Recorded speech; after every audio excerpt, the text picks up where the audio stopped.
आज आपण बनवणार आहोत मेथीची भाजी. अगदी सोप्या पद्धतीने कशी बनवायची भाजी ते आपण आज पाहणार आहोत. अगदी पौष्टिक अशी ही भाजी, मूग डाळ टाकून प्रोटीन्स पण मिळते यामध्ये.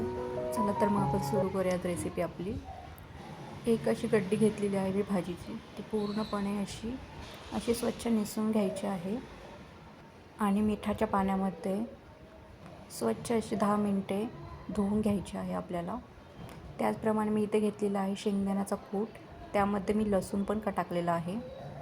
लसूण टाकल्यामुळे आपल्या भाजीला टेस्ट एकदम छान अशी येते. त्यामध्ये मी मूग डाळ पण घेतलेली आहे एका बाउलमध्ये.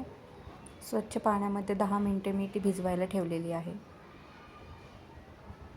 तसेच आपले मूग डाळ आणि शेंगदाण्याचा कूट हे रेडी आहे. आता मी 3-4 मिरच्या आपल्या तिखटाप्रमाणे, जसं तिखट खाणार असेल तसं त्या पद्धतीने मी चिरून घेतलेलं आहे. चला तर मग आता आपण फोडणीची तयारी करूयात. आता मी गॅस ऑन करून कढाई ठेवलेली आहे स्लो फ्लेमवरती. आता आपण कढाई व्यवस्थित तापवून घेऊयात. आपली कढाई पूर्णपणे तापलेली आहे. त्यामध्ये मी आता ऑइल टाकत आहे. भाजीला शक्यतो जास्त ऑइलची गरज नाही आहे, त्यामुळे 1 ते 1.5 चम्मचच ऑइल घेतलेले आहे मी. आणि त्यामध्ये आपण टाकणार आहोत जिरा फोडणीसाठी. ऑइलमध्ये जिरा तडतडला की आपण त्यामध्ये लगेचच मिरच्याची फोडणी पण देणार आहोत. आता हे मी स्लो फ्लेमवरतीच फोडणी देत आहे. व्यवस्थित मिक्स करून घ्यायची, जेणेकरून आपली भाजी एकदम चविष्ट झाली पाहिजे. आता फोडणी दिल्यानंतर आपण त्यामध्ये मेथी पण टाकणार आहोत. आता स्वच्छ धुवून घेतलेली मेथी यामध्ये मी टाकत आहे. मेथीतले पाणी पूर्णपणे निथळून मी ही भाजी टाकलेली आहे. व्यवस्थित मिक्स करून घेऊन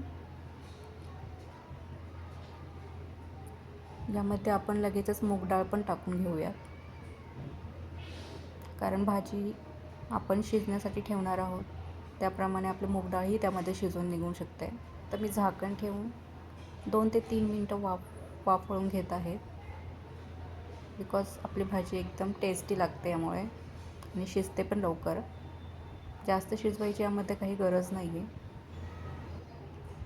आता मी प्लेट काढून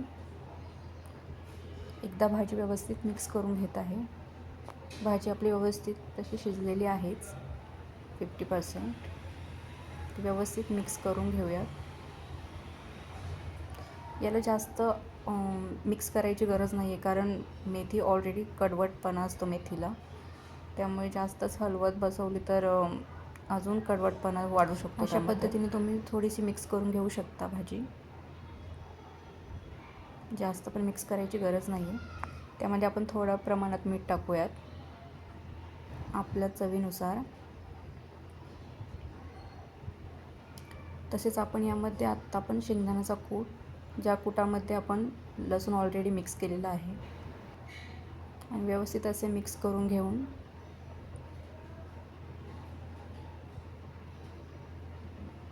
आपलं मिक्स करून झालेलं आहे. आता आपण परत पुन्हा 2 मिनिटे झाकण ठेवून शिजवून घेऊयात.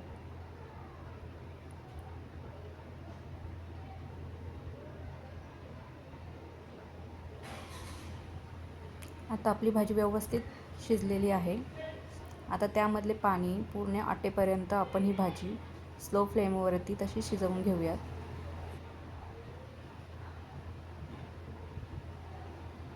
पाहू शकता किती छान अशी भाजी आपल्याला शिजलेली आहे. एकदम हिरवी भाजी आपल्याला दिसत आहे. यावरती जास्त वेळ झाकण कधीच ठेवायचं नाही, नाहीतर भाजी पिवळी पडून जाते.